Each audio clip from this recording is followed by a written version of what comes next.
All right, I think we are back up. I apologize for that, but I think if you can hear us, we should be good to go at this point. So we'll just keep cruising through the slideshow here. I apologize for the delay in getting this up and running, but let us know if something else goes wrong and we will try to fix it. So. Welcome to the Re-Enrollment Meeting. A couple highlights from 2015-16. We still continue to grow. We have about 16% more students on campus this year than we had last year. And so that is an exciting feat for sure. We do have room for more, and we'll kind of share a little bit about our growth potential for next year. But we are excited. We hit about 220 at the semester. We added about 6 students as well, and elementary is picking up students too, so that's good as well. Campus updates, secondary, a lot of activity, a lot of students being involved. Our Mad Bros, which are on Thursday nights, we've got about 80 plus students attending those, and a great staff that's making that happen, so we're excited. At our fall retreat, we had over 90 students show up for that one, and look forward to the spring one as well. The spring retreat is first weekend of March, and information about that will be coming out very soon as well. We did start a new junior high program, so 6th, 7th, and 8th grade it's all about junior high. And that's been a very successful thing this semester, and we're looking forward to strengthening that even as we do next year, and kind of give them a program that's all for themselves.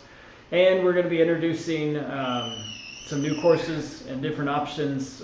We broadened our horizons of electives this past year, and next year we're looking to do so even more. In the elementary, we expanded to have music PE as well each day, and that's been a great benefit to the program. Another huge benefit has been our elementary principal, Deb, and we've been excited to have her join the staff this year, and she's done a tremendous job, and we see a lot of growth coming up for the elementary, and she's really taken that program and made it phenomenal this year, so we're excited about that.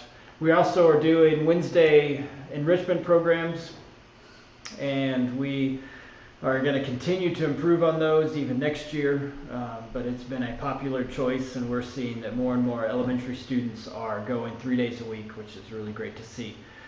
Plans for 2016, 2017. The overall program, we're not necessarily planning on growing, but more of just filling the capacity that we have. So what we mean by that is we're not going to double up any grades. We're not going to add any more sections to any of the grades, but we are going to just work on filling the seats that we have. So all of our high school classes will have 2 sections each of about 16 students. And then junior high and elementary will have 1 section for each, and so those will be about 14 to 16 depending on the grade. And so our goal this year is just to kind of fill up those seats and not necessarily double. We're basically running out of space in the buildings, and so we're going to have to figure out that if we're going to add more sections in later years. Secondary is moving to a 6-period block for electives, and that's going to be kind of a new concept for next year. The goal is to have our 6th and 7th period combined into 1 period, so we're going to just call it 6th period. And on Tuesday and Thursday it's going to be 1 elective, and then on Wednesday will be another. And then for junior high, they're going to have the option of a different elective for Tuesday, Wednesday, and Thursday to provide some what's the word? Variety. Thank you. Yes, some variety there. And so that's going to be the major change that we're going to do to our schedule next year for secondary. Both of the Tuesday, Thursday, and Wednesday will give you a full credit, but it'll just be a different block schedule. We're also looking at a new chapel plan for next year, and it is going to be chapel every Tuesday morning from 8:20 until 9 a.m. The chapel is actually going to be optional, but if you're on campus, then you're going to be in chapel, and it's going to be every Tuesday. And then first period will start at 9 o'clock, 9:05, and then each of the academic classes next year, for the most part, will have 55 minutes versus this year's 50.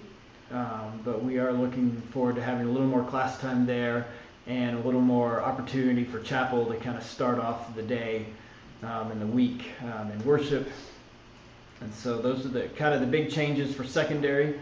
Elementary, one of the big changes is we're going to try to make the curriculum process much smoother as you're ordering curriculum next year, making it less complicated and kind of helping parents out with that. We're also going to be taking over all of the Rock House next year, and that's going to be expanded for lunch, art, and music over there. And we're looking forward to, in the next couple months, getting an amazing slide over at the elementary just to kind of round out our playground, and we're looking forward to that. One of the big improvements that we would like to do on campus for next year is we've gotten permission to expand our AstroTurf through the church's lawn, take out that big metal fence that runs in between the church and Butler, and then expand the AstroTurf all the way there. So we're looking forward to that. It will require some funds that we hope to get raised over the next several months, but that's going to be our one main project for over the summer. All right, school growth for 2016-2017. Ryan is going to take over this and kind of explain what's going on here. As Jeff alluded to earlier, we're at an interesting spot where we have no more buildings to overtake. And really, as we look at our growth, we really run up against the idea of how big do we want to get. And so it's actually not really any concern that we don't have more buildings. It's actually kind of works in our favor, because we also want to make sure that in spite of growth, in spite of us doing things that hopefully more and more people want to be involved in, we're staying true to our vision and our values, which does include really personal ministry with the students, with the families, and that requires us to stay small in a lot of regards. So as we look at future growth, we keep that in mind. And as he mentioned earlier, we're just going to kind of look at the numbers of what we have, just to give you an idea of what we're looking at for next year. And then as you are considering your re-enrollment, you know, based on your grade level, what is the outlook for that grade level. So for elementary, as Jeff mentioned, we cap our classes at around 14 students. What's the first time ever, at this point, we already have 17 student applications for our elementary program for next year. We are waiting to process all of our new applications until the month of February. Our re-enrollment for current families is concluded. So those are on hold in a sense until you have your opportunity to secure a spot. And after that, that's when those applications will be reviewed and processed. So a very high demand this year for our elementary program, and we are expecting a waiting list in multiple grade levels. As Jeff mentioned, we aren't going to any double sections of elementary. Any K through 5 will be one single section, and that'll be it. Also, if you look down at the bottom on this slide of the secondary table, and I do want to go ahead and mention that we will put this PowerPoint on the website. We also, all of the school documents, all of the re-enrollment information, we're going to show you later. It's actually on the website, as well as you're going to get a folder with all of the necessary info, including secondary class schedules, your registration packet, your master calendar. All of those things are going to be provided to you. Since we didn't get to meet on campus, those will be available for you.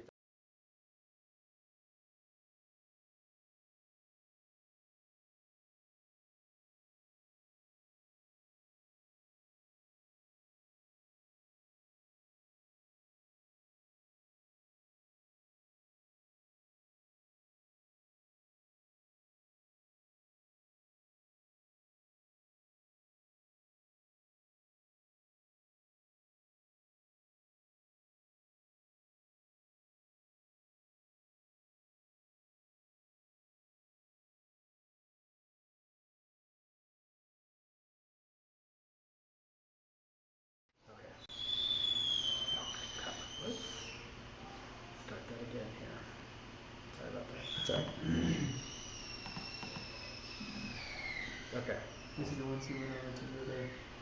Yep. So you do Alright. Alright, so we're back. Sorry. You should be able to hear us now. So under Family Tools, Ryan, take it away. Yeah, so we are showing you right now where our all of these documents, all of the information that you're going to need are on our website, newly and improved. The Family Tools is where you'll first go, and then you come down, and then there's a Documents and Curriculum section.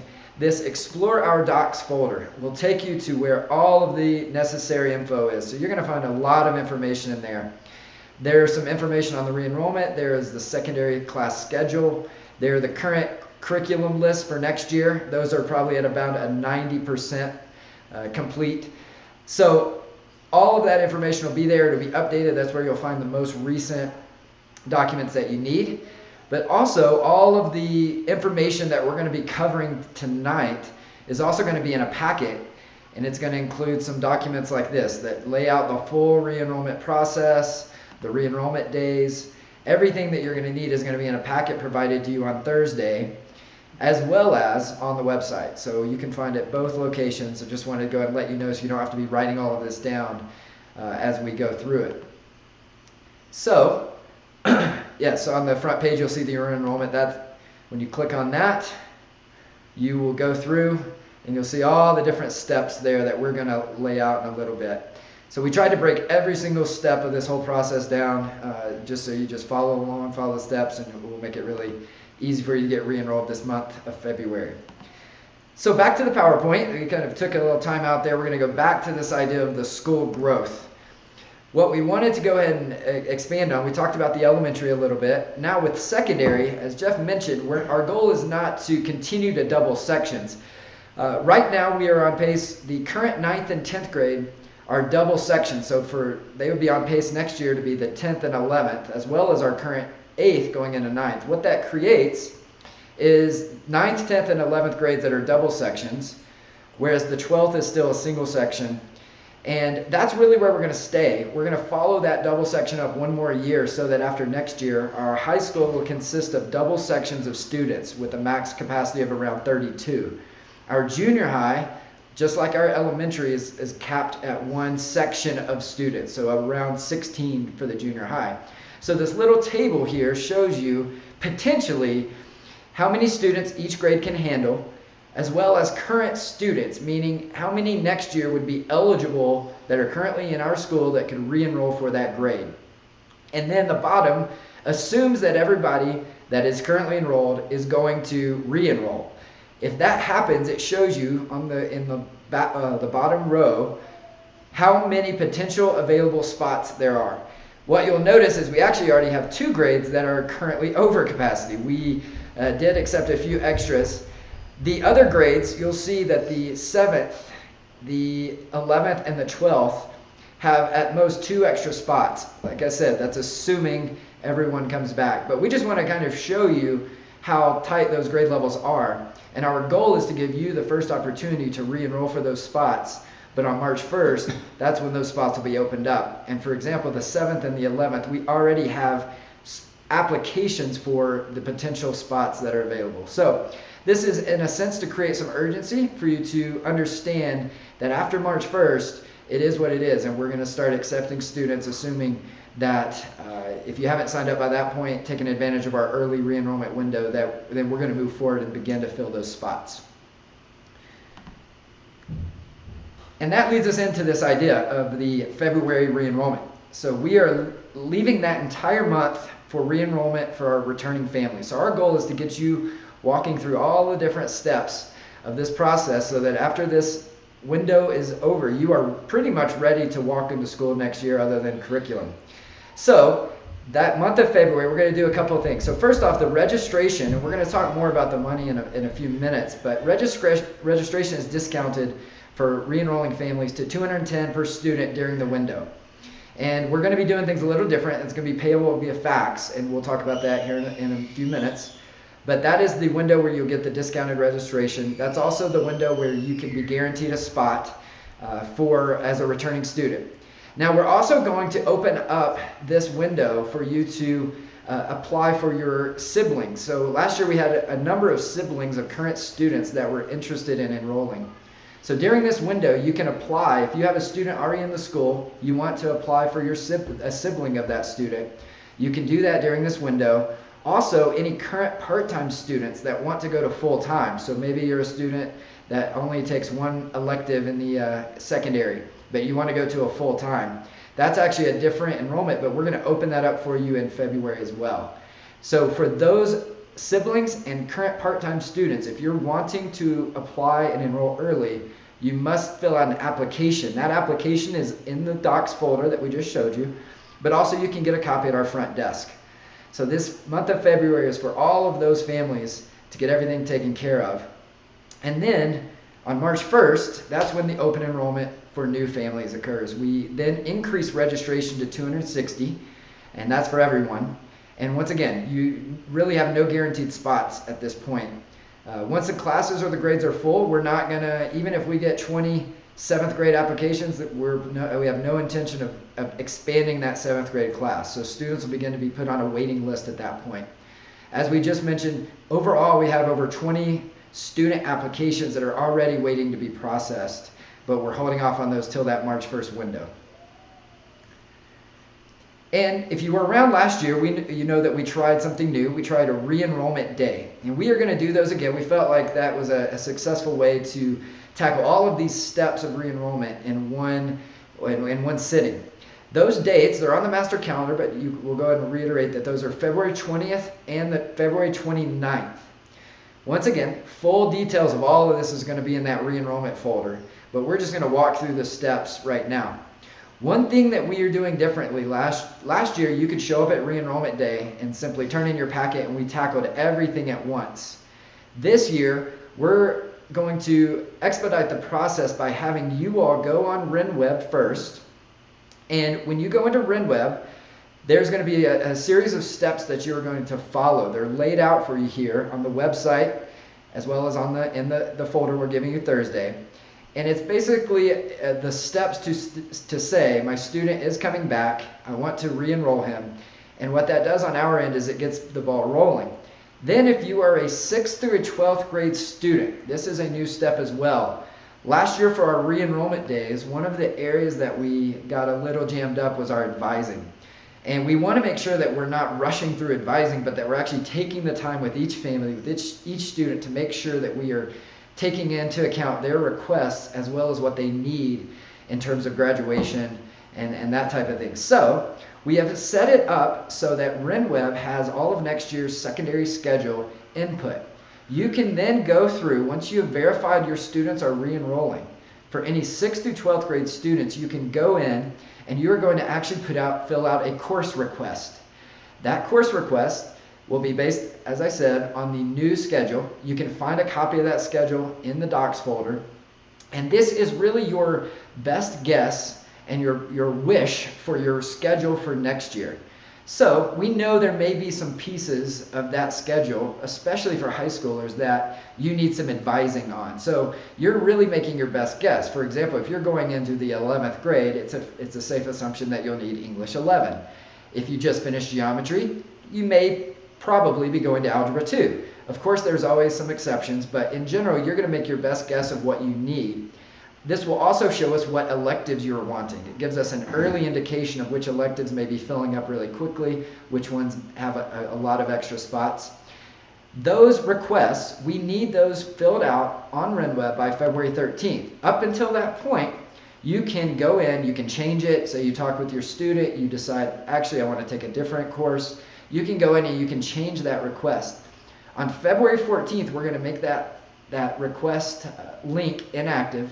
And what that's going to do is we are then going to take every secondary schedule, every secondary student, and we're going to be able to take the time before the re-enrollment day to do the advising piece, to say, this is what they requested, this is what we see they need. And the goal is when we sit down on those re-enrollment days for advising, we're already steps ahead and we can just work out any little kinks and finalize that schedule at that point.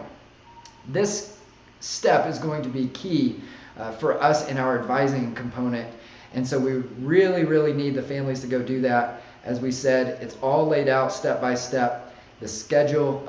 You can find that in the folder or online. And so be planning on that. And then there's also one other component prior to that re-enrollment day, which is the FACS tuition management sign up. Jeff's going to talk in a minute about the switch to FACS from RenWeb. But this is a really easy process of going in. You're going onto the FACS website and you are verifying your existing account or verifying yourself as a new FACS member. Those steps, which we've laid out step by step, it won't take that long. You will do those prior to the re-enrollment day. And then on the re-enrollment day, when you come to the when you come to the re-enrollment day, at that point, you will have done step 1, as we just discussed there, the RenWeb re-enrollment and scheduling. You will have done step 2, the signing up for FACS, and then you'll actually come to the re-enrollment day. Real quick, if you are already signed up for FACS, maybe you're doing the 10-month plan, you do not need to re-sign up for FACS. We already have you. But this will be for families who are not already signed up for FACS. So next year, if I'll just throw in this real quick, we are removing any access to RenWeb when it comes to financials. And all of your bill and all of your payments, whether it's a retreat payment, tuition payment, lunch payment, anything like that, is going to run through FACS. And so if you are on a yearly or semester plan, this year we're still going to ask you to sign up for FACS. If you're doing yearly and semester, it's going to be free to you. If you're doing the 10-month plan, it's still going to be there's a $46 fee for the year. But just wanted to point that out. So if you have not signed up for FACS before, go ahead and do that. If you have signed up for FACS, you're good to go. All right, so the re-enrollment day, if you're new to us, it's really a one-stop to get it all completed. You're going to submit the registration packet, which will be provided to you on Thursday in your folder. The registration fee will actually be going on to FACS. You won't have to bring a checkbook. No checks this year, but we're going to put it into FACS on that day. And then we'll do the final advising and the scheduling for 6th through 12th grade students. We'll also do a couple other things, like have you fill out a brief survey just to see areas we can improve and that type of thing. The re-enrollment days are broken down so that we don't get everyone showing up right at the same time. Now last year, one issue we ran into was we broke it up only by last name. This year, we decided that it's best to give the seniors the first pick because they need their classes. They've earned that right to pick first.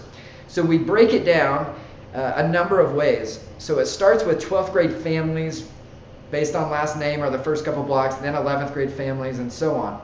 But mixed in with that, we have elementary families that we request to come in different time blocks, as well as junior high only families.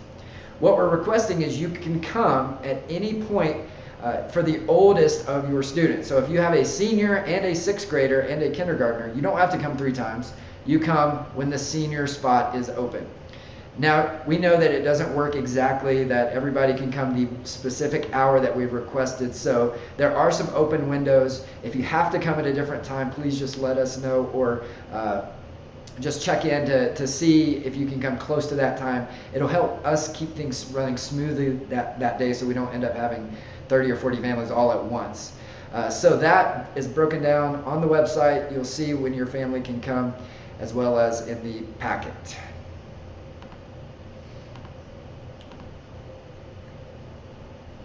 All right, so let me talk a little bit about financials. For next year, as Ryan mentioned, registration for everyone is $210 through the month of February. After February, registration goes up to $260, and after June 1st, registration goes up to $310 per student. Everything is going to be payable via fax, so your registration will not be taken out of your account until June 1st. So you won't have to pay registration and tuition in the same month. Discounts, there's a multi-student discount, same as last year, 5, 10, 15% for your 2nd, 3rd, and 4th child. And then if you choose to pay semester at a time, it's 3% off, or 6% if you choose to pay yearly. One thing that is new this year, and I wanted to point this out, because we are anticipating a large number of students signing up, and we don't want anybody to lose a spot necessarily just because they waited. But we are instituting, if you go to, where is it? Hold on one second. Enrollment information up here on the website. And we'll just cover quite a few things. So first of all, availability for 2016-17. This is semi-current. We're going to try to update this at least a couple times a week based on the applications that we're receiving. And it is reviewed, we'll probably around March 1st start to really update this as we start processing applications. And under tuition, actually we'll hold off on that 1 second. Where was it? Here we go. Tuition refund timeline. So this is a new thing for this year. Basically, we are really trying to lock families in. If you say yes, we're in, then we're going to be counting on that. We're going to be making arrangements to make sure that we have teachers and staff in place for your students. So if you decide that you do not want to attend USCO after you've already told us that you would like to, you may unenroll by April 15th and receive 100% of your tuition back. However, your registration is still non-refundable. If you choose to pull out between April 15th and July 31st, you will be having signed a tuition contract, and you will be required to pay 50% of your tuition or $1,000, whichever is less. And then if you pull out after August 1st, then you will still be on the hook for the remaining tuition. So basically, once you sign that tuition contract during your registration, we are assuming that you're going to be with us. Now, if you have a job that moves you out of state or some thing like that comes up, we'll definitely work with you. But if you just decide I'm going to go to a different school and it's in one of these date ranges, then you will be on the hook for tuition. So speaking of tuition, I want to go ahead and tell you what the prices are. This is again on our website. And King's Kids, yearly tuition is going to go up to $1,300. Registration for King's Kids stays the same at $100. And then we have the elementary 1 day, $1,750, 2 days, $3,000, 3 days, $4,150. The secondary tuition is going to $850 a class with a cap of $5,000. So most of these are about a 3% increase from last year, and but we are just trying to kind of stay with the trend of needing to get a little more resources so that we can pay teachers a fair wage, and so we're looking forward to what this kind of will open up and allow us to do moving forward next year. So that is tuition, what it's going to be for next year. Financial aid is still available. For those of you that are on financial aid already, you have the month of February to reapply for your scholarship for next year. You can do that again on our website. The nice thing this year is it's all run through fax. So you're going to start an application, whether you are a new or returning family, and in returning meaning that if you're already on a scholarship and you would like to renew that scholarship. And so as a returning family, you have until February 29th to get that application in. And like I said, it's one application on fax instead of doing several different applications and then returning all of that information. You just have to do one. After February 29th, we will send out letters letting you know what kind of scholarship we're able to provide, and then we're going to open up a round 2 for scholarships for new families, and the deadline for that is going to be April 15th. And then assuming we still have money left, we're going to open up a round 3 that has a deadline of June 1st. So that is how financial aid is going to work. So make sure if you are applying that you do so before February 29th to get the best chances. So we're going to flip back over to PowerPoint and talked about tuition.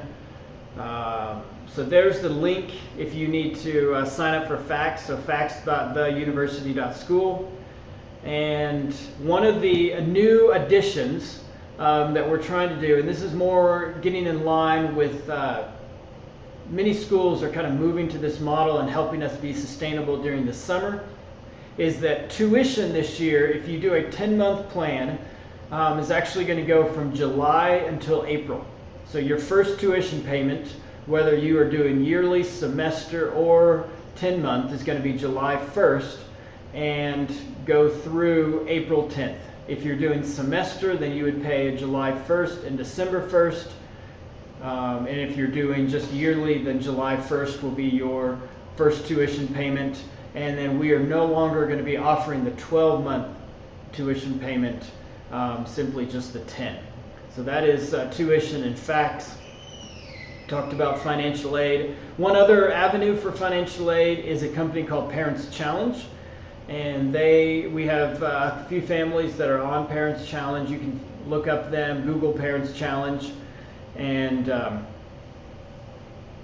we then you can fill out an application for them. They're not associated with our school, but they do provide financial aid to families that are in private schools.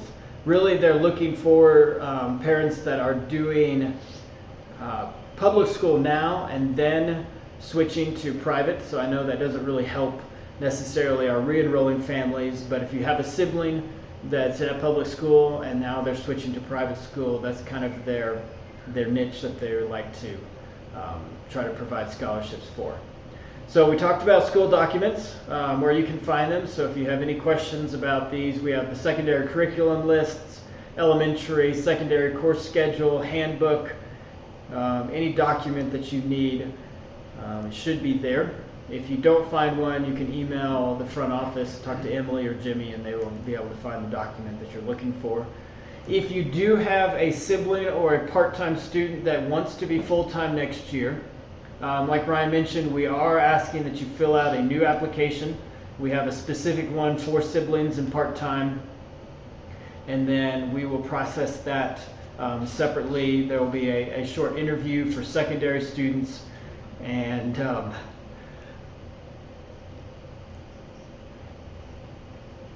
we'll have that on the website as well. Secondary Adventure. So Adventure has been a very popular program this last year. We've got close to 50% of our students who are eligible for an adventure class in Adventure.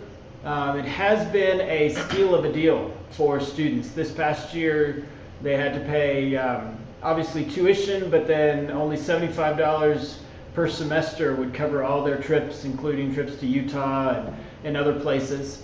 We are making a few adjustments just to help cover some of our program. We are offering a course fee. This time for all the high school classes, it's going to be $150 per semester, and that covers your trip food, your travel, and any specialty gear that we provide. For junior high, the semester fee is going to stay at $75. Then for students in the standard high school adventure class, so not starting out, this would probably be your second year, either having done junior high adventure for a year or two, or having done high school intro class, we are going to provide a gear list that we are requiring our students to purchase.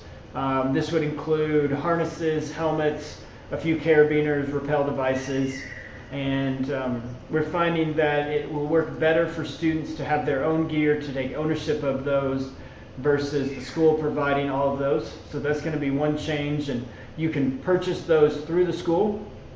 And we are working with some gear manufacturers to get you a discount, so mainly Black Diamond, that you can buy all of those from. So we're going to come up with a package that will be available starting close to the summer, and you'll be able to purchase those through the school at a discounted rate and be ready for adventure next year. If you're in the intro high school adventure, so it's your first year as a high school student, or in junior high class, you do not have to provide your own gear, but only students who have been in the program for a year or two. And then we've got a few upcoming events. There's an elementary praise night on February 9th, and that's going to be in the chapel here on campus.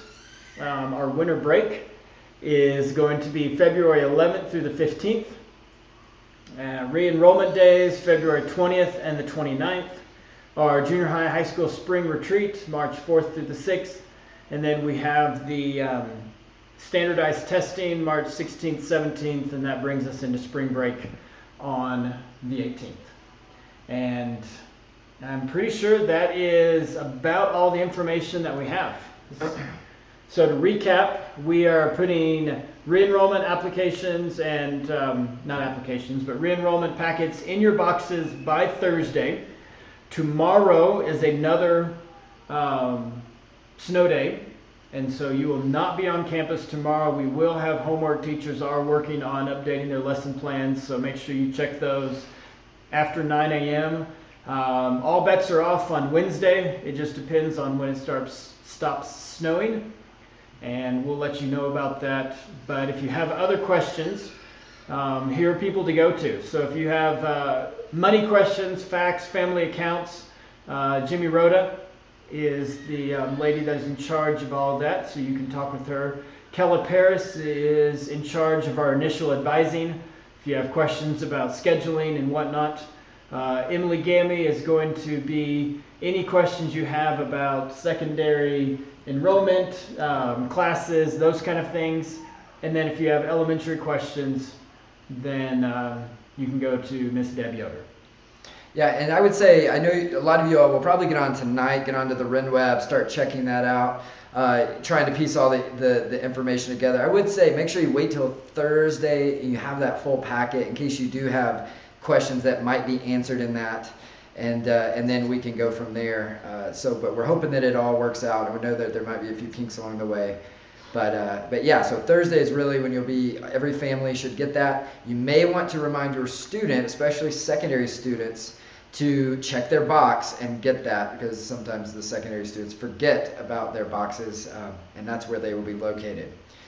But that is it, and again, we appreciate your patience as we work through the snow, and we do want to make sure we do everything that we can to make this as streamlined and smooth of a process as possible. There are obviously multiple steps, multiple scenarios, so we're here to work with you. And again, if you kind of direct those questions to each initial person as the first step, that'll help us all make sure that we get our questions answered as quickly as possible. So a couple of questions that popped up on the internet. First of all, one was asked if you have to pay $8.50 for the Tuesday-Thursday class and $8.50 for a Wednesday class. And yes, we are counting those as two different classes. You get 2 credits, one for each. And so those are $8.50 if you choose the part-time route. Also, for 6 periods, both for elementary and junior high, we are not offering a standard study hall for that period. It is a study skills class. I'm sorry, not elementary and junior high, elementary and high school. Oh my gosh, and junior high and high school. Thank you, Ryan. And so we are offering a study skills class that is going to be through the 6th period, and not a study hall. And so the idea then is that class will have an actual instructor that is going to be teaching study skills, and not just a simple free period to do homework as well. So if you have other questions, you may go ahead and type those in, and we'll stay on a little bit longer to type out some answers. Other than that, you can email those following people, whether or not you have questions, and we look forward to seeing you all on Wednesday. Thanks a lot.